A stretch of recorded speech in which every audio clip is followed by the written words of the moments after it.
Assalamualaikum warahmatullahi wabarakatuh. Hamdan lillah, salatan wa salaman di rasulillahi wa ala alihi wa sahbihi wa man walahu wa la hawla wa la quwwata illa billah amma ba'du. Saya Ayu Rahmatul Fajriyah dan teman saya Lili Alamanda. Kami dari kelompok 7 akan mempresentasikan tentang tipologi pemikiran Islam tradisional.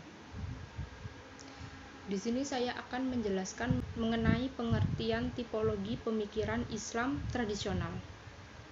Tipologi menurut bahasa berasal dari kata typo yang berarti pengelompokan dan logos yang berarti ilmu. Tipologi menurut istilah adalah ilmu yang mempelajari tentang pengelompokan berdasarkan tipe atau jenis. Tipologi sendiri merupakan suatu metode untuk memahami pemikiran yang berkembang dalam sejarah, di mana metode ini dianggap objektif oleh banyak ahli sosiolog karena berisi klasifikasi topik dan tema sesuai dengan tipenya, kemudian dibandingkan dengan topik dan tema yang sama.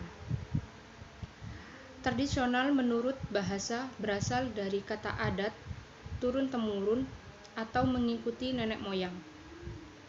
Tradisional menurut istilah adalah sikap dan cara berpikir serta bertindak yang berpegang teguh pada norma dan adat kebiasaan yang ada secara turun-temurun. Tradisional adalah kelompok pemikiran yang mempertahankan tradisi-tradisi yang telah mapan. Kelompok ini menegaskan bahwa persoalan umat telah selesai dibicarakan secara tuntas di tangan para pendahulu. Kelompok tradisionalis tidak sama dengan kaum fundalis yang sama sekali menolak modernitas dan membatasi diri hanya kepada Khulafaur Rasyidin. Tipologi pemikiran tradisional sering dijuluki dengan Islam tradisional.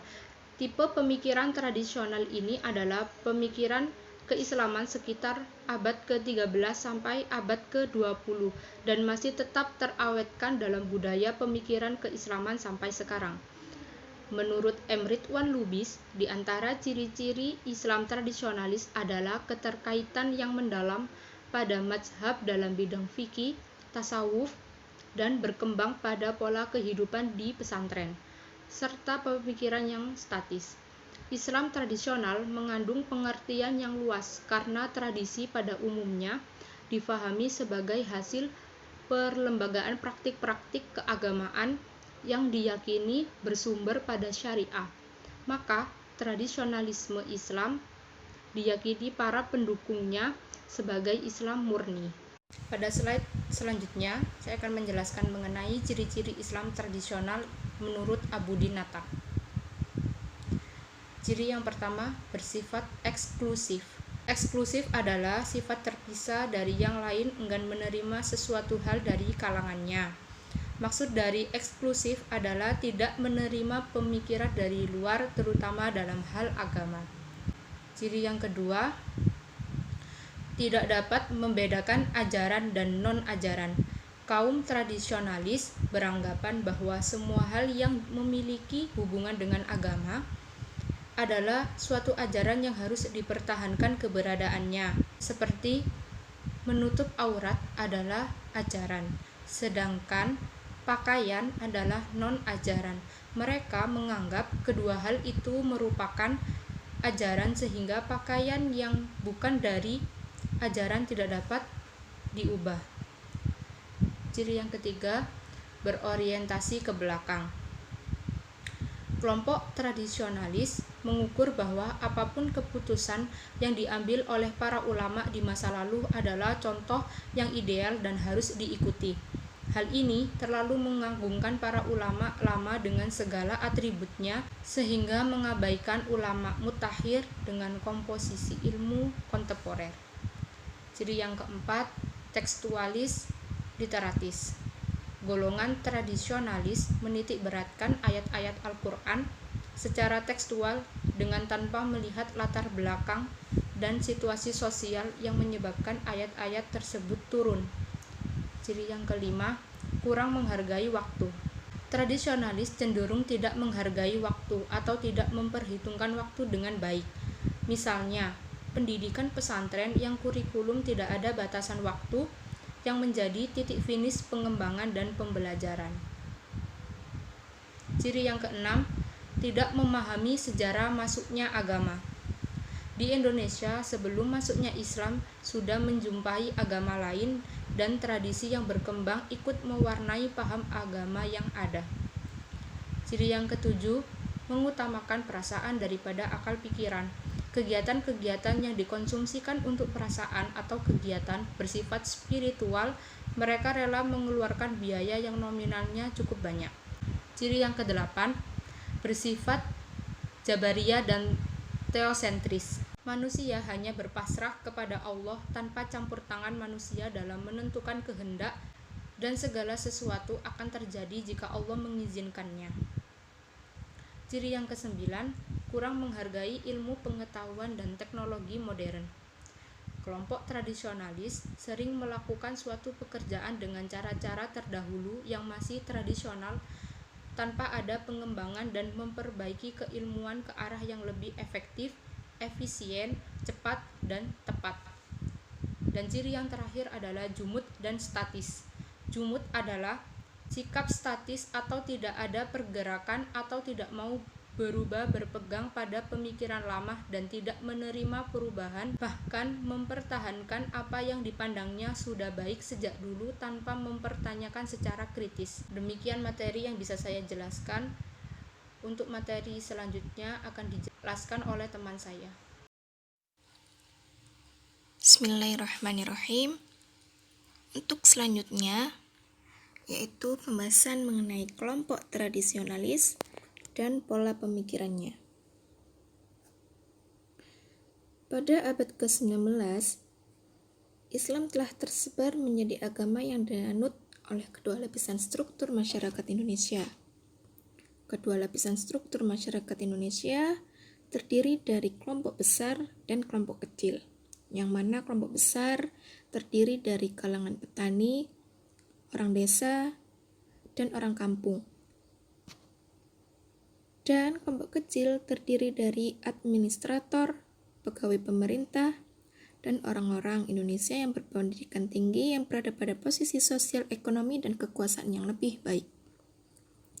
Sejak itu, pada umumnya masyarakat Indonesia, baik yang berada di perkotaan maupun di pedesaan, telah menerima Islam sebagai agama mereka. Ketika diterimanya Islam sebagai agama mayoritas masyarakat Indonesia, maka muncul asumsi kuat bahwa Islam telah berhasil menguasai dasar-dasar agama Hindu-Buddha yang bersifat spiritual mistik. Meskipun demikian, Islam yang berkembang di Indonesia tetaplah dianggap berbeda dengan Islam di negeri asalnya, Jazirah Arab. Keberadaan Islam di Indonesia dianggap mengandung konsep mistik yang benar-benar menyesuaikan pada tradisi lokal yang sebelumnya telah mengakar pada masyarakat setempat. Karena faktor inilah yang menyebabkan Islam mudah diterima dan berkembang di Indonesia. Dalam perjalanannya, Islam telah menampakkan watak akomodatif terhadap tradisi. Sepanjang hal itu tidak bertentangan dengan ajaran pokok Islam.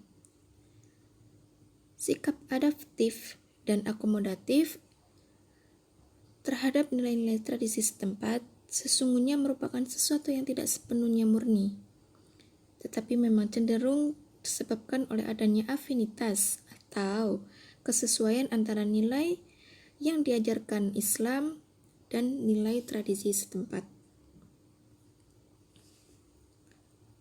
Ada ciri terpenting dari kelompok tradisionalis, yaitu yang pertama, struktur referensi pengambilan hukum merujuk pada 4 mata rantai yang telah dibangun oleh keempat pendiri mazhab, terutama Imam Syafi'i, yaitu Al-Quran, Sunnah, Ijma', dan Qiyas. Pada ciri pertama ini, menurut pelaku kalangan tradisionalis, hal itu tidak berarti mereka dewasa ini masih tetap terbelenggu dalam bentuk-bentuk pemikiran yang diciptakan oleh para ulama abad-abad tersebut. Namun, berbeda halnya dengan pelaku kelompok modernis, yang mengklaim kelompok tradisionalis Islam yang pada beberapa hal yang masih banyak mengalami stagnasi pemikiran. Pada ciri yang kedua, Benteng utama pendukung tradisionalisme Islam adalah kelompok kiai yang mendirikan pesantren sebagai basis penyebaran paham-paham keagamaan yang dianutnya. Posisi kiai yang demikian tinggi dalam sistem pendidikan di pesantren atau surau yang lebih mengutamakan hafalan daripada pemahaman mengakibatkan para murid tidak berani mengungkapkan pemikiran yang berlainan dengan guru. Pada ciri yang ketiga, mayoritas mereka tinggal di daerah pedesaan, dan pada mulanya mereka dan kelompok eksklusif dalam taraf-taraf tertentu mengabaikan persoalan-persoalan duniawi. Hidup dalam semangat asketisme yaitu kezuhudan. Sebagai akibat keterlibatan mereka dalam kehidupan sufisme dan tarekat, serta cenderung mempertahankan apa yang telah mereka miliki, di mana semuanya itu mereka pusatkan dalam pesantren.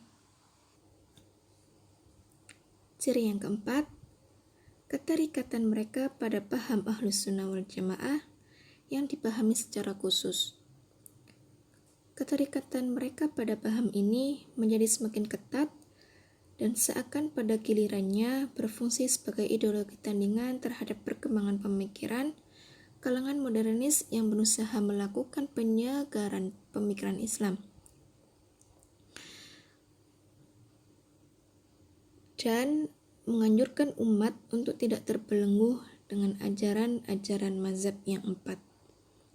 Dengan demikian, kelompok Ahlus Sunnah wal Jamaah sesungguhnya telah menempatkan diri pada posisi yang berbeda, bahkan berlawanan dengan paham keagamaan kalangan pembaharu atau modernis.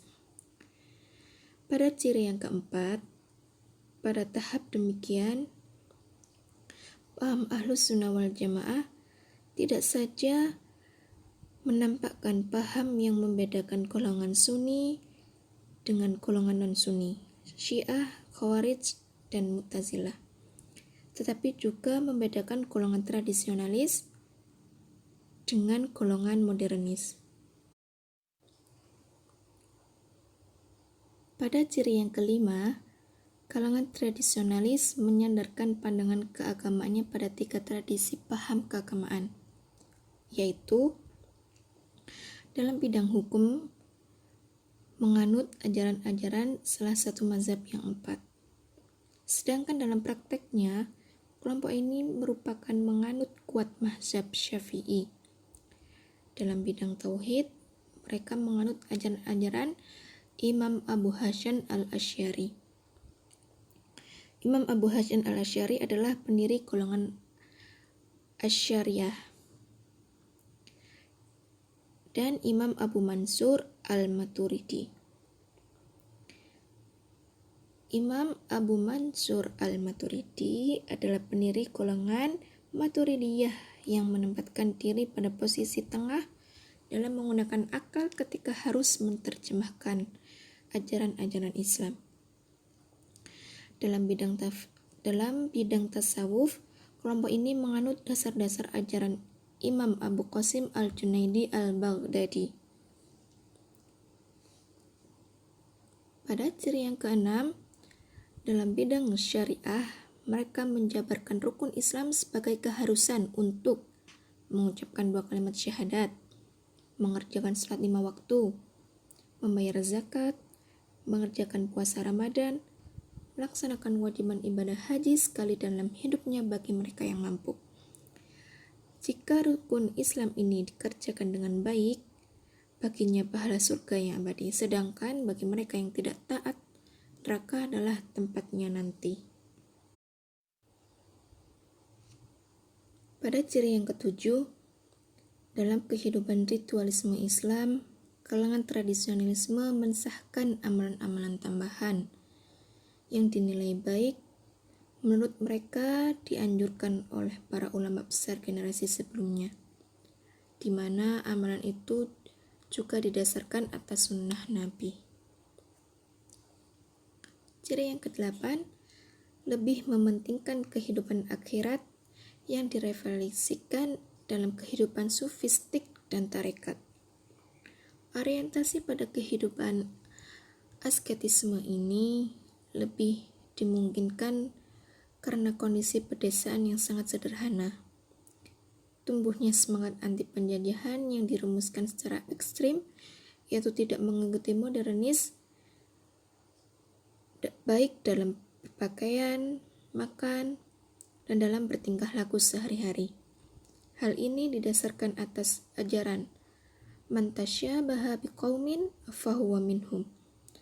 Barang siapa meniru kebiasaan suatu kaum, maka ia merupakan golongan kaum tersebut.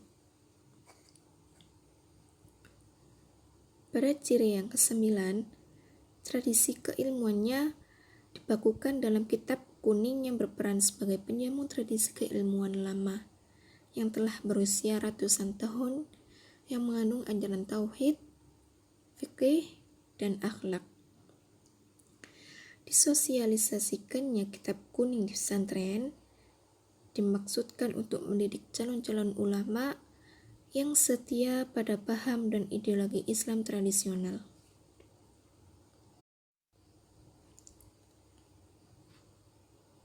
Pada kesimpulannya, eksistensi kelompok tradisionalisme Islam ini pada esensinya merupakan sebuah khazanah, kekayaan Islam yang bersifat eksklusif, sehingga bertahan pada tataran kesolehan ritual simbolik dan dianggap sebagai sesuatu yang paling benar. Hal ini tidak dapat dipungkiri, karena secara sunnatullah, kelompok tradisionalis seperti ini eksis pada zamannya dan belum mampu serta belum bersedia untuk melakukan perubahan dalam bentuk modernisasi.